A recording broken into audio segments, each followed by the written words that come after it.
मैं सुबह की सभा में भी इस बात को बोल रहा था, आप लोगों की संख्या और कम होती चली जाएगी।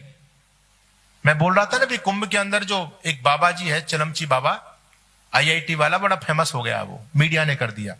दुर्भाग्य इस देश का यह है कि जो कुंभ जैसे एक पावन मेला, जहां कभी ज्ञान की चर्चा होती थी, जहां कभी साधु संतों का इंटरव्यू हुआ करते थे, उनके बारे में लोग बताते थे, वो पूरा की पूरा कुंभ का मेला 2-3 लड़कियों ने और उस नशेड़ी बाबा ने हाईजैक कर लिया। पूरी मीडिया उनके पीछे पड़ी है। ये साध्वी सबसे सुंदर है, इस साध्वी के बड़े लंबे लंबे बाल हैं, इसकी नीली नीली आंखें हैं। तुम डूब मरो नालायको, तुम कुंभ में भी इस जो गंदगी को देखने के लिए जा रहे हो, और कोई उनको बोलने वाला नहीं है, कोई शंकराचार्य फटकारने वाला नहीं है। बड़े बड़े शंकराचार्य धूल अटे पड़े, उनको कोई नहीं पूछ रहा है मीडिया वाले। वो मोनासिला आ गई कोई, और कोई वो हर्षा आ गई, और कोई वो बाबा जी आ गया। पूरा कुंभ को ऐसा तमाशा बना दिया लोगों ने।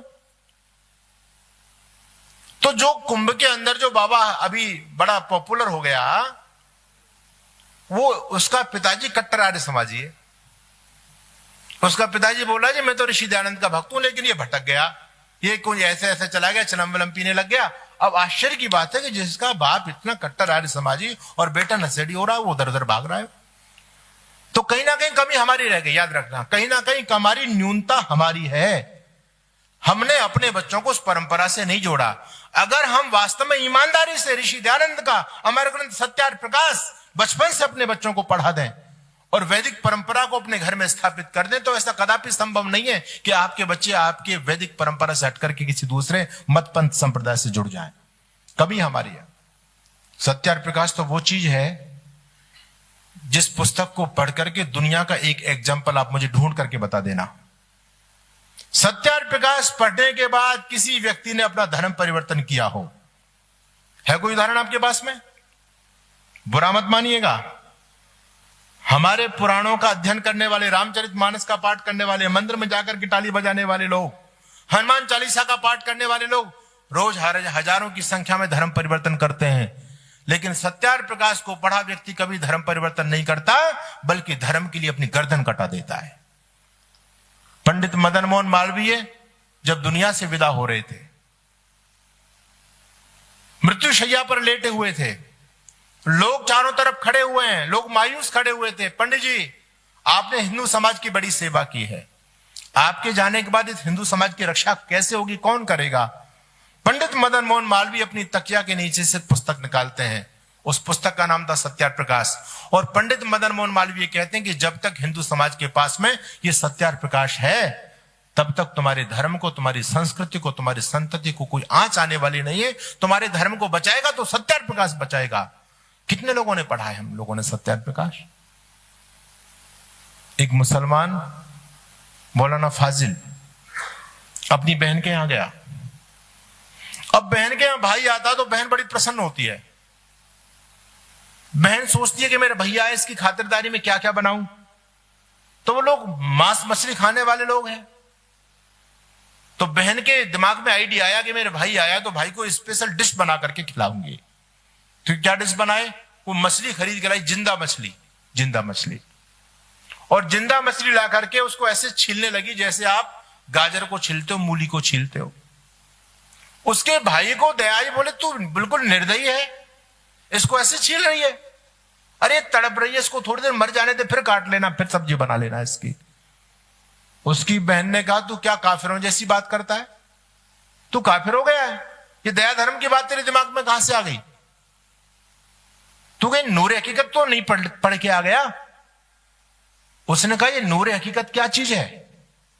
मौलाना फाजिल ने अपनी बहन से पूछा ये नूर हकीकत क्या चीज है? उसकी बहन कहती है कि काफिरों में जमात आर्य समाज, उस आर्य समाज के जो फाउंडर थे दयानंद सरस्वती, उनकी सबसे पॉपुलर पुस्तक है नूर हकीकत, जिसको आप सत्यार्थ प्रकाश बोलते हो, उर्दू में उसको बोलते हैं नूर हकीकत, इंग्लिश में बोलते हैं लाइट ऑफ ट्रुथ। तो उसने कहा कि नूर हकीकत दयानंद सरस्वती का लिखा सत्यार्थ प्रकाश को उर्दू में नूर हकीकत बोलते हैं, तूने वो पढ़ा है क्या? मौलाना फाजिल कहता है मैंने तो नाम ही पहली बार सुना है, मैं तो जानता नहीं हूं ये काफिरों की जमात आर्य समाज कौन सी है, मैं तो इसके बारे में जानता ही नहीं हूं। तुझको कैसे जानकारी मिली? मौलाना फाजिल की बहन कहती है कि भैया हम मस्जिद में गए, मौलाना साहब बता रहे थे कि ऐसे ऐसे एक सत्यार प्रकाश है, नूर हकीकत पुस्तक है, उसके 14वें समोल्लास में हमारे कुरान के बारे में दयानंद सरस्वती ने बहुत कुछ लिखा है, तो हमको उसको पढ़ना चाहिए, उसका जवाब देना चाहिए। और वो एक ऐसा ग्रंथ है जो हमें हमारे इस्लाम के प्रचार करने में हमारे रास्ते में रोड़ा बना हुआ है। तो मैं नूर हकीकत ले आई हूं मस्जिद से, मैंने पढ़ा तो नहीं है। उसका भाई कहता है तूने नहीं पढ़ा तो मुझे दे दे पढ़ने के लिए। वो कहती है ले जा।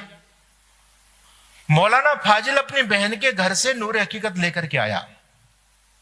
उस व्यक्ति ने सत्यार प्रकाश पढ़ा। किसने पढ़ा? मौलाना फाजिल ने पढ़ा। इतिहास की बात बता रहा हूं, कोई ऐसी कहानी नहीं सुना रहा हूं मैं आपको। मौलाना फाजिल ने जब सत्यार प्रकाश पढ़ा तो मौलाना फाजिल के जीवन का अध्याय पलट गया। उसने सोचा अरे ये तो ऐसी अद्भुत पुस्तक, अब तक कहां रह गए हम लोग, ये तो जीवन ऐसी चला गया। अब मुझे सच्चाई का पता चला, अब धर्म का पता चला है। वास्तव में सच्चाई तो इस पुस्तक के अंदर है। उस मौलाना फाजिल ने पूरा सत्यार प्रकाश पढ़ करके आर्य समाज का पता किया कि आर्य समाज कहां पर है, और आर्य समाज के विद्वानों से जाकर के मिले। कहा कि मैं अब शुद्ध होना चाहता हूं, मैं सनातनी बनना चाहता हूं। दुनिया में धर्म तो केवल सनातन धर्म है, बाकी तो सारे मत पंथ हैं, और ये मत पंथ जितने भी हैं ये मानव के खून के प्यासे बने हुए हैं। लोगों को लड़ना झगड़ना सिखाते हैं। धर्म लोगों को जोड़ता है, मत पंथ संप्रदाय समाज को तोड़ते हैं। बोलते मैं अब सनातनी बनना चाहता हूं, मेरी शुद्धि कीजिए। मौलाना फाजिल ने अपनी शुद्धि कराई। नाम क्या पड़ा? पंडित देव प्रकाश। उनका नाम हुआ पंडित देव प्रकाश। पंडित देव प्रकाश ने स्टडी की गुरुकुल में जाकर के, और वो व्यक्ति संस्कृत का बहुत बड़ा विद्वान हुआ। और कोई ऐसा वैसा विद्वान नहीं, उसने बहुत पुस्तकें लिखी हैं। उनकी एक बहुत ही पॉपुलर पुस्तक है जिस पुस्तक का नाम है मंदिरों की लूट। जितने भी विदेशी आक्रांता आए इस देश के अंदर, अभी संभल के अंदर जो विवाद चल रहा है ना, तो पंडित देव प्रकाश की पुस्तक का नाम मंदिरों की लूट। उस मंदिरों की लूट में पंडित देव प्रकाश ने स्पष्ट लिखा है कि संभल में आज जो मस्जिद है, जहां वो विष्णु मंदिर बना है, उसमें स्पष्ट लिख दिया था उन्होंने उस समय कि वहां पर ये मस्जिद तो विष्णु मंदिर के ऊपर बनाई गई है। तो जितने, चाहे वो मथुरा की घटना हो, चाहे वो अयोध्या की, चाहे काशी विश्वनाथ की, चाहे वो सोमनाथ की, कितने कितने मंदिरों को इन विदेशी आक्रांताओं ने लूटा। मंदिरों की लूट का पूरा काला अध्याय पंडित देव प्रकाश ने लिखा है। और आप लोग ये सोचें कि भाई वो मुसलमान था।